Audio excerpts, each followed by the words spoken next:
Bam!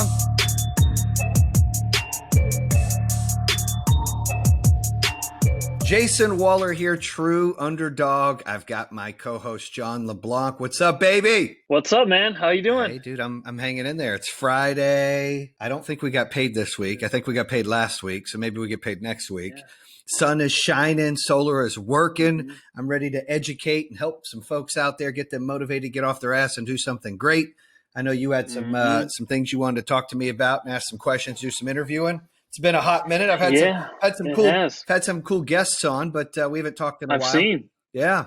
No, it's been a while. Yeah, great day for solar here in Michigan. It's a little cool and the sun is out. That's a perfect combo. Yep. My system's roaring right now. That's right, baby. Isn't that great? That's right. Yeah, it's always good looking at that high production. So yeah, I mean, we can get into anything today. I mean, we can go into who is Jayson Waller. We can talk about, I mean, any stories you want. Well, I think we're like 50. I think we're 50 plus episodes up. So maybe, some of the new listeners and followers out there, we have a few hundred thousand followers and subscribers out there. I think maybe we kind of regurgitate kind of the story and start there. So whatever, hey, you have a free pass to ask whatever you want to ask. We got faced with a question this week. I'm kind of in with the sales group, and we're going through this bucket list challenge, and kind of got faced with a tough question this week regarding fear. And I don't know if we have actually talked about this. I think we've sprinkled around it, and you're somebody that certainly faces fear head on. Mm-hmm. But it's a tough question to answer when it's asked, what is your greatest fear, or what's the one fear that you want to conquer the most? My greatest fear is letting people down that I love and care about. And that's, obviously my family, our employees, my friends. I don't like to let anybody down. I like to try to make everybody happy and to make sure that I do everything I say I'm going to do. And I think the biggest fear of going through is I don't have anything that really scares me going forward. I got to meet and sit with the president recently, which was pretty cool. I shared the story on the sales meeting, and we wrote about it on the POWERHOME blog. But there was a moment there before I met with him when I was in that room with some billionaires with a B. And, I felt fish out of water. I had to regurgitate and felt a little intimidated. I'm super confident. I mean, usually things don't bother me, but every human being has to sometimes reset and go, hold on, I'm so-and-so, and this is what I bring to the table. Fuck that. Here's what I'm going to do. So I had to kind of go back to being me and not get intimidated. I think intimidation sometimes can really create fear. And, I'm fearful of, what my kids are going to have to live through, the way the whole world is kind of changing and fighting. I don't like that for them. I've got thick skin. I can handle anything, but for them to live through some of the nonsense we're going through in today's world sucks. So I think I've got that fear there. On a business standpoint, though, I told you, it's just letting everybody down. I keep making all these promises to all the employees that we're going to go have a lucrative event, right? So all that pressure is on me. I love the pressure. It's like, put that shit on my shoulders. That was my next question. Do you think that fear, I mean, this is interesting now, right? Do you think that fear of not letting folks down, whether it's friends, family, or coworkers or peers, has led you to this massive success and will continue to lead you to what we call maybe the promised land, right? It's definitely a driving factor. I mean, it's definitely a driving factor of pushing me through and being resilient, right? It's part of my motivation. That and proving people wrong. I mean, I know that's thick and twisted. I talk about it all the time. And, if you're someone that can bypass that, good for you. You're better than me. Fuck off. Okay. For me, it's like, look, I want that fuel. That doesn't make me a bad person. I don't wish bad on anybody ever, but there's nothing like having somebody who hates you, who despises you, who's envious of you, who creates blockades and tries to put you down and drag you down. And you can smile ear to fucking ear and accomplish things and watch them convert to a fan. Like, dude, that's ultimate for me. But I'll tell you the other thing is, I have a CEO coach, Brian Elias. He's a successful business owner, sold his company for like $80 million. We're great friends. He coaches me through some stuff, because I'm in waters I'm not used to. Anybody that thinks you don't need a coach, you're wrong. You need someone to make you better. Everybody needs somebody to make them better. And so we do breakfast probably twice a month. And when we do, I bring up certain things with work, and he's helped me along the way of how I mold myself as a leader.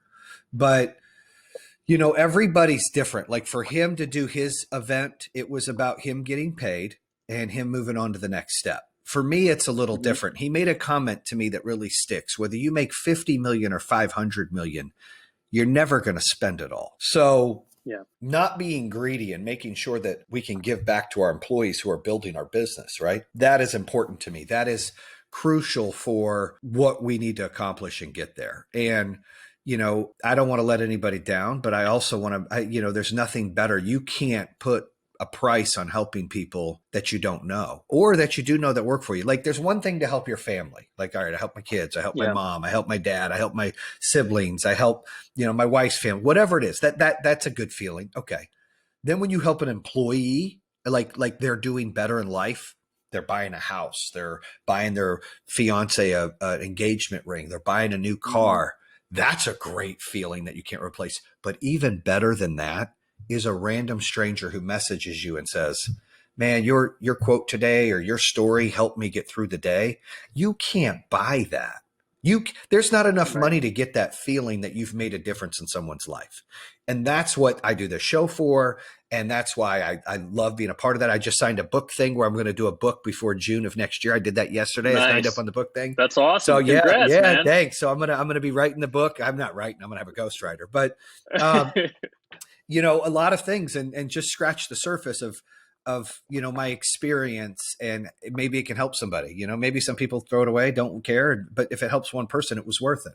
And that's kind of the deal. We Yeah. need more entrepreneurs out there. We need more people to break down the walls and not be scared and not take it anymore and be strong and to overcome adversity and not be intimidated and have confidence. And it's just important that we have people to share their stories to help people through the process.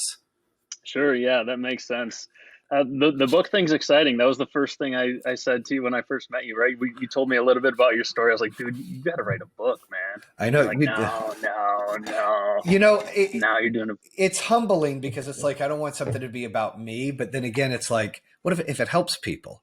If it helps the hell yeah, brand, man. then do it. Hell yeah. And so I'm kind of excited. I've had a couple guests that have given, like Heather Monahan, shouts out to her. She put me on the spot, said, you better have a book done before I get my second book done in November 2021. So I talked to the media company yesterday. I'll have it done in June. So bam, there you go. That's cool. There you go.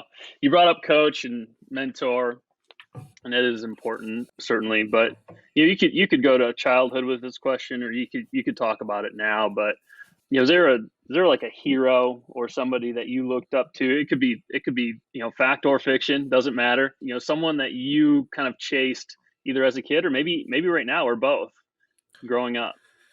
I mean, I think as you evolve, those heroes or those people that you have good envy, right? Like you're like, wow, I want to learn from that person. I want to be like that. That's not bad envy. There's bad Mhm. envy, which I call jealousy. And then there's good envy that's Sure. like surround yourself with people who are successful or doing great things so you can learn from them, be happy for them, and maybe get some of your own tidbits, be a sponge, and how can I do better? And so I think as a kid, my heroes were my parents because how hard they worked. I know how hard they had it. They didn't graduate high school.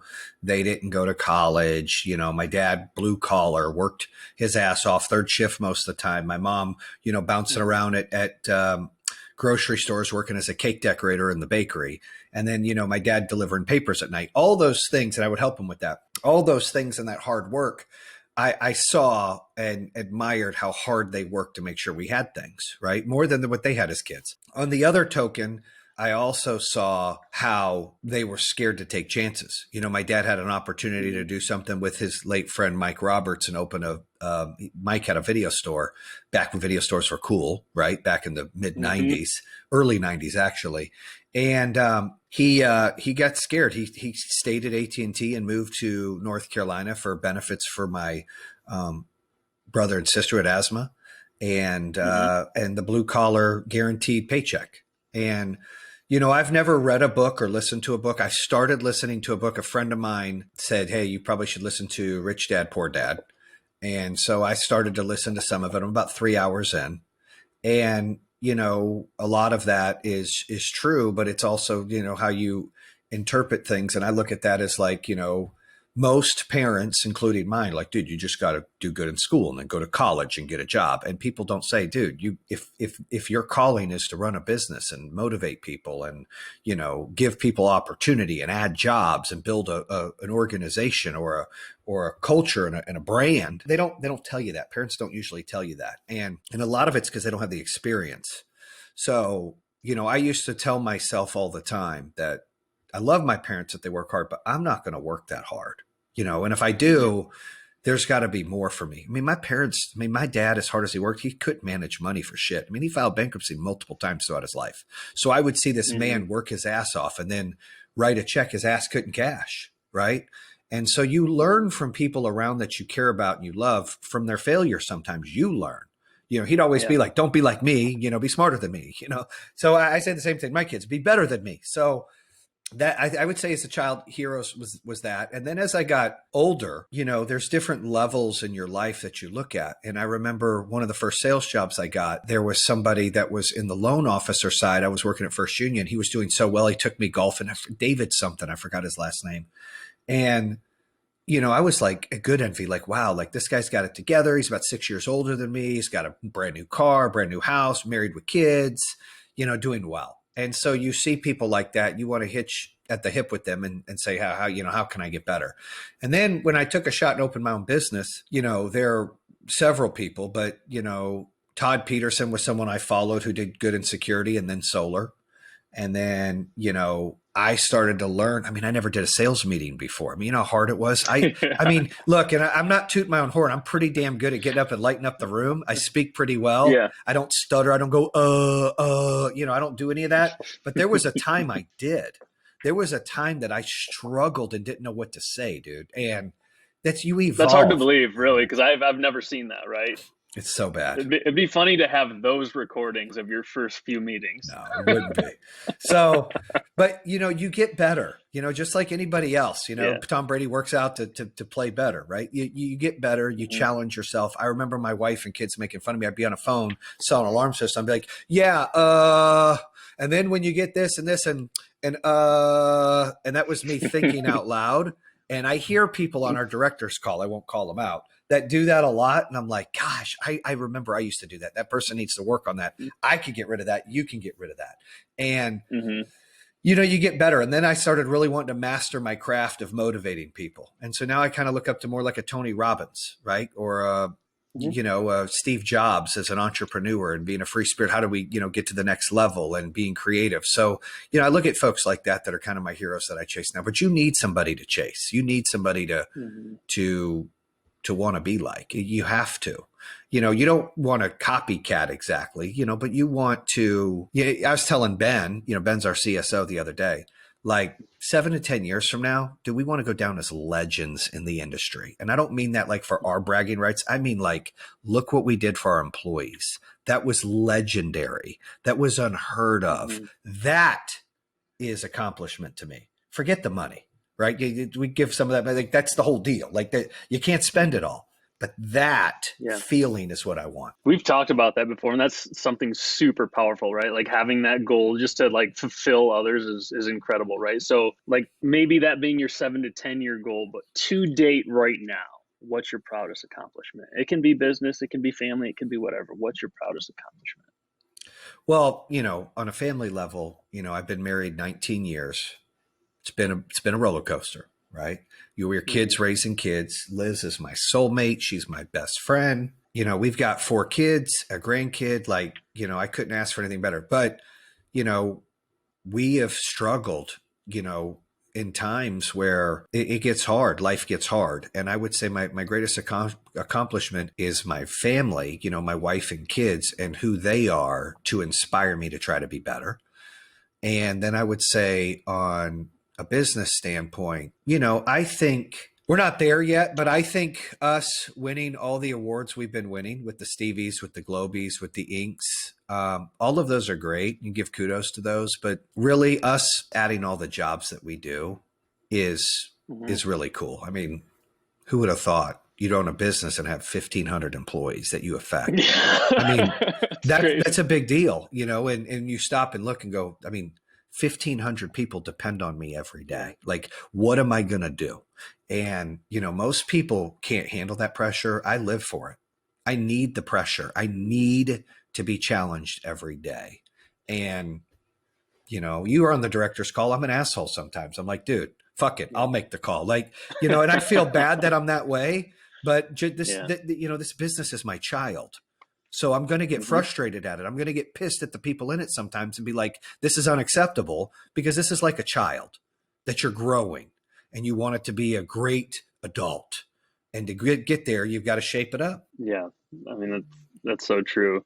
And there was one thing that you were saying in there, with your accomplishment, just with the jobs. I just remember last year. Do you remember when like 700 was a big deal? Like 700 employees was a big deal. Yeah, Like, and now we're not even a year later, and it's 1,500. I know. It's Isn't that nuts? crazy. It's Isn't that nuts to think crazy. about? Yeah. I'm All right. doing. Let, Hey, I'm doing the ordering for the Christmas or the holiday gifts coming out to the yeah. employees. It's 1,500 we got to order. 1,540 right now. Yeah.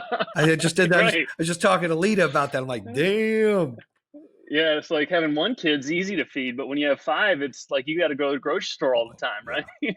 yeah. So look, I want to know what makes Jason laugh. Like I mean, like what cracks you up, or funniest moment maybe you've ever experienced, Mm. or both. We can Both. go both here. Like what really like genuinely makes you laugh hard. I would say, it's funny. Every time at dinner, our family talks about poop. I mean, I'm not bullshit. It's like poop comes up every time. That sounds like my dinner table. Somebody shit themselves, or somebody has to poop, or somebody's got gas, or what. It always goes if we have a family dinner, it talks about poop, even if people are around. And, all of my kids are completely different, like completely different. Like Hannah's kind of a comedian. Like Hannah's funny and witty and also condescending. And then, Mackenzie is really funny and she's a legend in her own mind. She's kind of like me. She thinks she's the shit, but yet she's an introvert. It's weird. And, and she's also very athletic. And then London is my most independent child, but she's also probably the best leader I've got, right? She's the one that is the boss. She's a bully. We're not doing this. She wants it her way. And, um, and then Christian is, I mean, he has really turned out to be the last few years really sweet because, he's like a tough kid, sports kid, but now he's like also loving and caring. He just got a kitten and he's like, I love my cat. And he's just a So good you guys are a spirit. cat family now? Yeah, we've been a cat family. Yeah. Yeah, we've been a cat family. But I think what makes me laugh is when I see the kids playing together and they're laughing. I laugh. It cracks me up. Or hearing the poop stories that we talk about. I'm like, you can't make this stuff up. Like Hannah, she's gonna kill me for this. This is not long ago. Like she went out with a new friend. Let me tell the story. Can we say how old Hannah is or no? Yeah, Hannah's getting ready to be 22, guys. She's not like 5. Okay. And Hannah, I'm sorry, not sorry, hashtag. So listen. So Hannah goes to the mall with her friend in Charlotte, and she met this new friend, and she's like, I really like her, and they have a kid, and Hannah has Lily, and they're on their way to the mall. And Hannah's stomach is tore up. And Lily's stomach is tore up. And her friend gets out of the car. They park. And she's like, oh, my goodness, Lily has poop all over her leg or whatever. And Hannah's like, oh, my gosh. And so she's like, well, I'm going to take my daughter. We're going to run in real quick to the mall. And, you get Lily cleaned up and we'll meet you at the door or whatever. She says, okay. So then she gets ready to get Lily. And Hannah's like, oh my gosh, I got to poop. Oh my gosh, what do I do? Oh my gosh. And she's trying to clean up, but she's got to poop. And you can't make this shit up. She shit herself, but here's the best part. It slid right out her pants and landed on the concrete. So you had shit on the concrete in the parking lot of the mall, in a covered parking lot. You can't make this shit up. And she's freaking out. and she's calling Liz. What do I do? I just pooped myself and it went on the concrete. I don't know what to do. I'm with this new friend. She's going to disown me. There's poop in the car from Lily. What do I do? And Liz is like, I don't know. Oh my gosh. She's like, I'm freaking out. So the girl comes out and Hannah doesn't have it on her clothes. It slid down. I don't know how that works. It slid down. And she grabs Lily. She's like, look, she's still pooping. And she shows poop on the ground. The friend's like, oh my gosh. She's like, we got to get in and clean them. So they go into Nordstrom's to go clean them. And in the elevator, Hannah has this feeling of, I just got to be honest. And she looks at her friend and goes, I just need to let you know that it was me that pooped outside. And her friend's like, what? And so they talk about it. And her friend's like, oh my gosh, I pooped myself before. Like, you can't make this shit up. So, you know, I really laugh when I hear stories like that because Hannah's got a lot of stories like that. Hannah has no gallbladder and she shat herself a few times, and the whole family laughs about that. You know, we've all had poop stories, but that's one that's recent. That's like, really, dude? Like, you're 22. Like, how the hell are you shitting outside on accident? Like, what's wrong with you? But, you know, she laughs about it. She owns it. She didn't give a shit. That's great. I feel like everyone has a good poop story. I mean, there's sharp, but like when you poop out of your clothes, that's the next level. Well, look, I'm going to keep it real and nobody judge me. But about 7 years ago, so I've had my gallbladder taken out and my appendix taken out. It was about 7, 8 years ago. Christian was 1 or 2. And we were looking at a house to buy. And when we went to look at these houses, we were walking through this house and we're about 10, 15 minutes from our existing house. And if I eat eggs, I got to go. And I'm like, dude, I got to go. This isn't good. This isn't good. And I'm like, I asked my wife and the real estate agent, can I use the bathroom here? Like, my wife's like, you got to poop? I'm like, yeah, I got to poop. The agent's like, probably not. I'm like, oh, okay. I'm like looking at Liz, like, what the fuck do I do? So I'm like, I got to go home then. So I get in the car, dude. I'm driving. I'm clenched up, driving like this with my ass in the air, my butt cheeks clenched, driving, sweating, freaking out, holding the steering wheel, like, just get there, just get there, just get there. And I'm passing because there's construction. Porta-johns. I ain't shitting in a fucking porta-john, dude. I will shit myself. Really? Dude. When you have to go that dude. bad, you're not going to get porta-johns? Dude, I have. I just would prefer not to. But there's like porta-john construction works out there. I got this. I'm going home. So I get home. I jump out. By the way, I'm wearing like slacks and a shirt and a tie because I was at work. Like, and so as I go into the house, and we had a nanny there. Autumn was there with the kids. I'm running through the living room like this. Woo, right? Like, I mean, like I ate some bad food, right? And I'm hauling balls. And right before I get to the door to the bedroom, I open the door and bam! And I'm like, damn it. Shit my pants everywhere. And I had to call Hannah, who was in the other room, like, can you get me a garbage bag? You know, I had to call my wife. She's like, you were like half a minute away. I said, I know. I don't know what happened. That was like 7 or 8 years ago. So, you know, that I've had, I mean, I get it. And when you don't have a gallbladder, it's hard. So for those out there who don't have a gallbladder, they feel me. They understand that when you got to go, you got to go, dude. And everybody goes, but they're scared to talk about it. Our family's very open about it. It's crazy. Mm-hmm. I've been fortunate. I mean, we can go through sharts, plenty of sharts, but no complete out pooping myself, not without a diaper on anyway. Well, that was an explosion. That was a bad day for me. You know, next time I'm just going to tell the agent, kiss my ass. You know, I got to go. Yeah. I mean, there's a toilet right there. Why not? Who would know? Dude, driving was a little freaky too because you're clenching and your butt's in the air and you're like driving with it's weird, but you know. You guys were looking for houses, right? You were in a house that was. We were in a house and looking for another house. Yeah. Yeah. So. Yeah. I mean, I feel like I used other restrooms when I was looking at houses. Yeah. Is that not a thing? That's our funny story. It is a thing, but I mean, you know, it was preferred not. And so I was like, all right, I guess I can make it home, I guess. And I didn't. So Hannah's not alone. So Hannah can't get too mad. I shared my poop story too. Yeah, there you go. That's good stuff. I mean, angry. Like, if you want to go, we talked about happy. You want to talk about angry? Like, what really drives you insane? Well, I don't like being angry, but I am angry a lot. Now, a lot of people are negative in life. I'm not negative, but I am angry. And I don't want to be angry, but it's in my character, it's in my DNA. You know, I'm either super happy, super determined, super motivated, or super angry. You know, I mean, my emotions are like Michigan's weather. There's like two. There's not like five. And so I think the things that get me angry are repeating myself for things to be done. Like, hey, we need to do this. Okay. All right, great. And then 2 weeks later, hey, did we do this? No, we didn't. Why? Like, why didn't we pull that report? Why didn't we call those people? Why didn't we do what we needed to do? I say the company is like a child, which is true, you groom it, but the Mhm. employees shouldn't be like children. I don't want 1,500 other children. They should be, Right. we should be able to ask something to be done and it's done. Drives me crazy at home too. Like me and London are a lot alike. She's my, the youngest daughter. She's 13. She needs a plan. She needs a schedule. She needs to know what's in front of her. She needs to understand what is up, like, and she expects things to be done. Like if this is what this is, that's it. She doesn't like chaos or change. Neither do I. And so we're the Hmm. only two like that in the family that are really bothered if we don't have a schedule or a plan of what's going on. Our anxiety kicks in. And my anxiety and or my sadness sometimes turns to anger. It's something I'm working on. I mean, nobody's perfect. Everybody has their shit.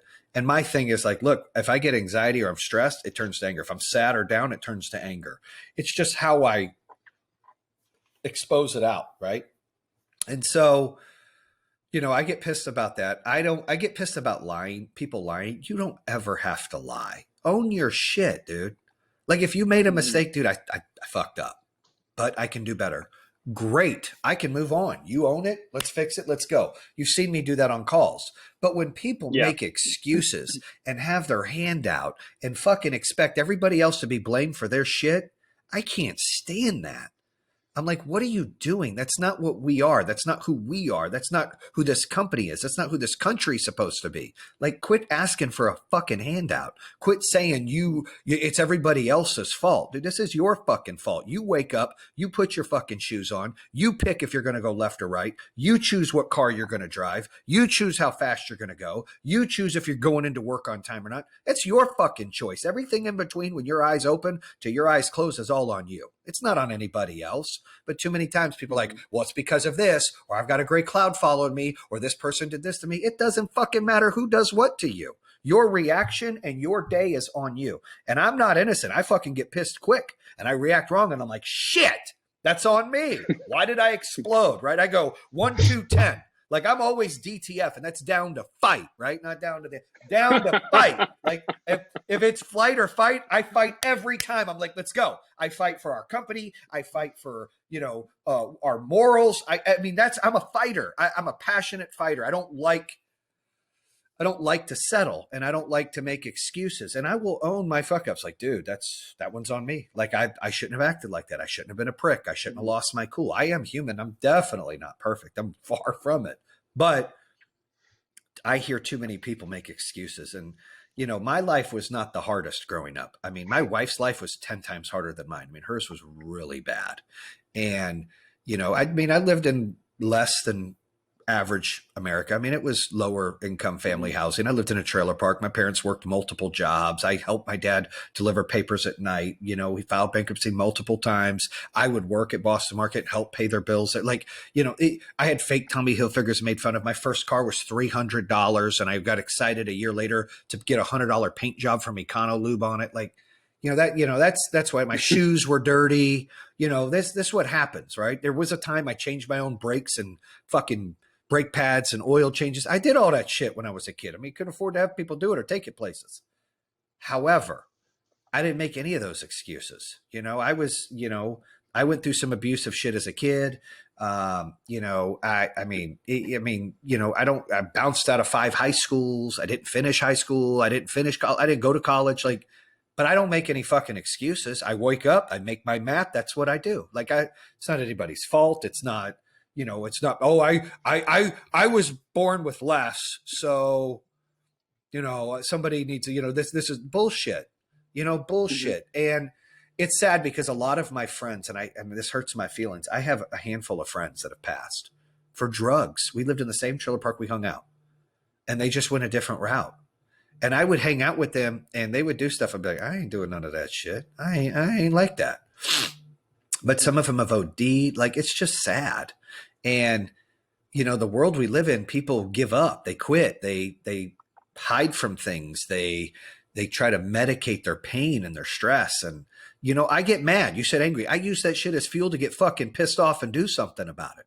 You're not going to put me in a box and tell me I can't do nothing. Fuck you. I'll rip the box up. Like, you're not going to do that to me. And so that's kind of where, you know, my anger allows me to break down the barriers and overcome adversity or challenges or blockades in my way to be successful in anything in life. And, you know, you can say whatever you want about me. I'm okay. You know, just say it to my face. I'm good. I'm not going to get mad. If you challenge me, we got a fucking problem, right? That's the issue. You can say you're an asshole. I don't like you. I don't like what you're, and I'm not going to, I'm like, dude, I'm sorry you feel that way. I hate that. But when you're like, fuck you, you ain't going to do shit. That, like, I'm like in your face, breath's going, where the fuck are we going? Somebody's getting their ass whipped, right? I'm down.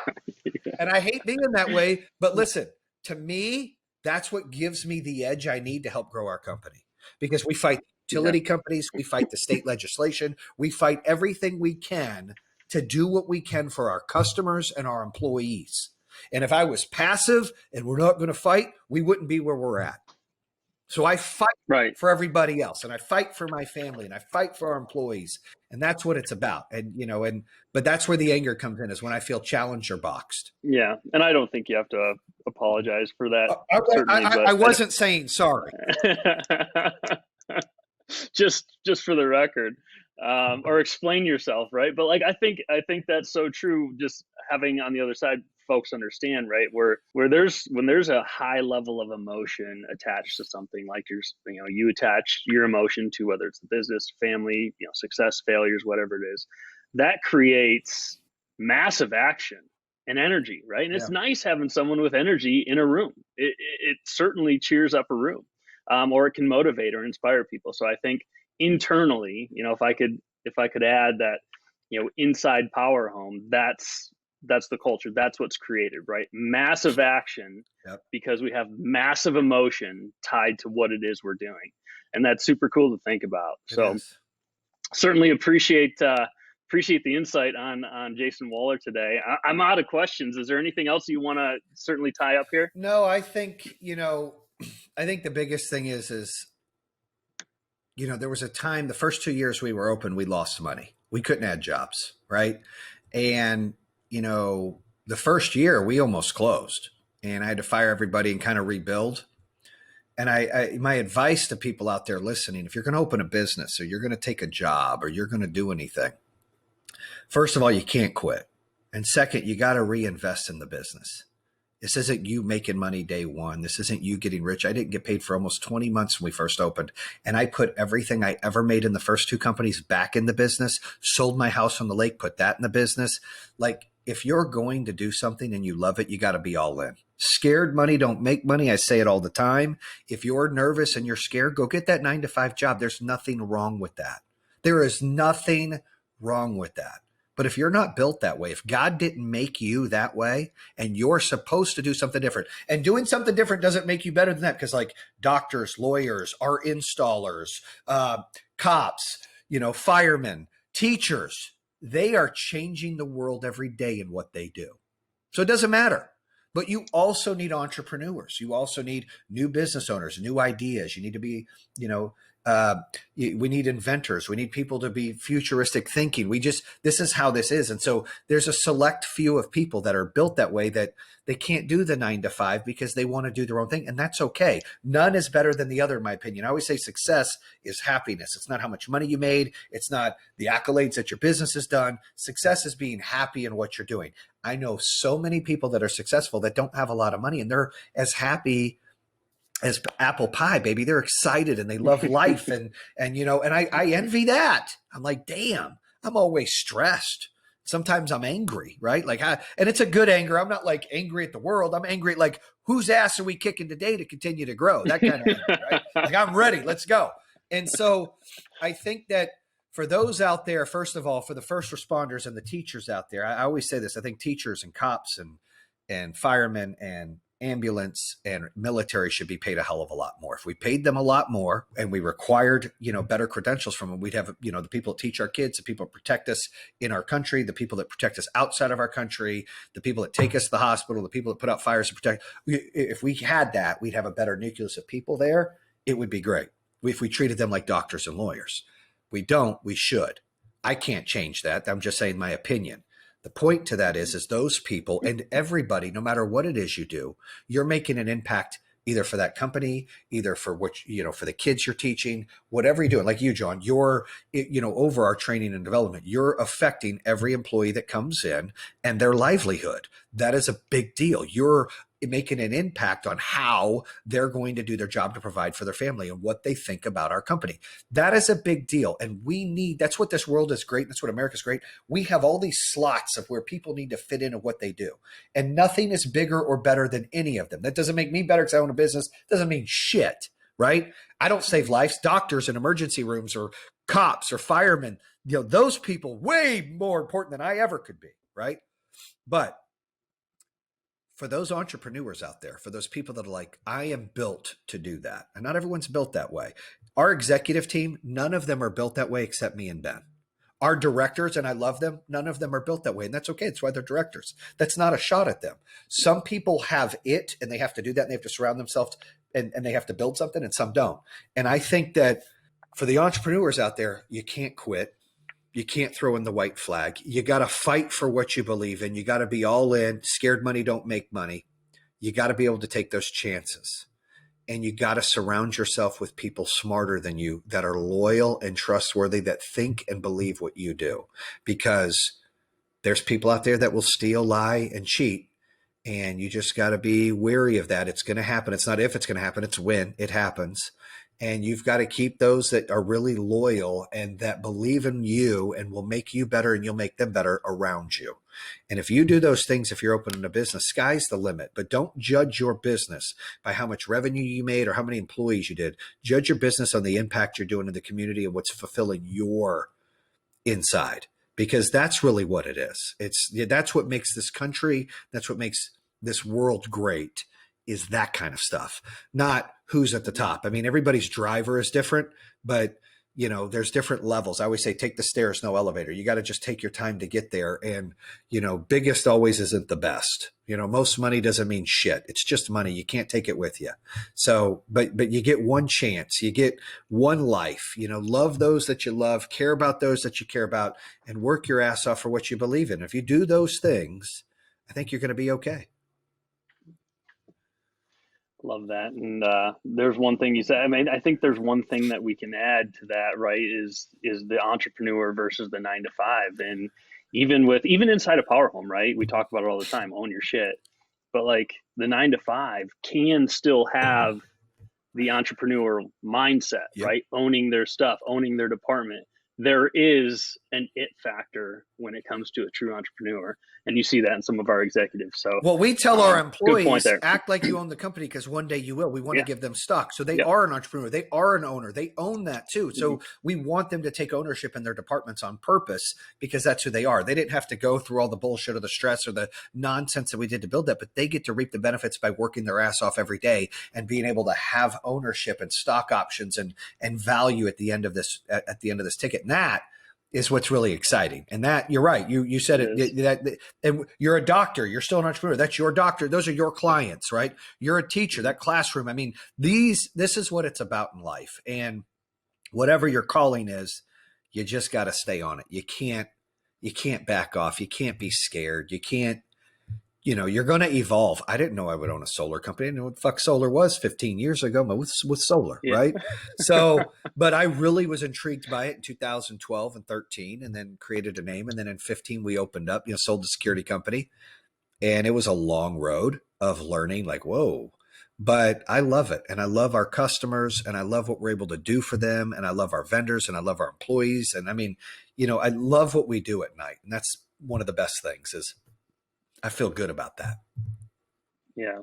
Well, great message today. I loved hearing the poop story. Oh my that goodness. was solid. I know. I was crying. I was literally know. crying. I still have tears in my. Hannah's going to kill me for that one, but it'll be all right. She will kill you. Yeah. Hey, and I own my poop story too. So, I ain't scared, judge me or not, shit does happen, baby. Right. All right. Well, hey, John, I appreciate it. That's a wrap here on the episode True Underdog. And that concludes another episode here on True Underdog. If you're interested in hearing more, make sure you subscribe at iHeartRadio, Spotify, Apple Podcasts, or the YouTube channel. You can always visit trueunderdog.com, subscribe to all of them. Make sure you check out our newest episodes coming out on Mondays and Thursdays. True Underdog, baby. Bam!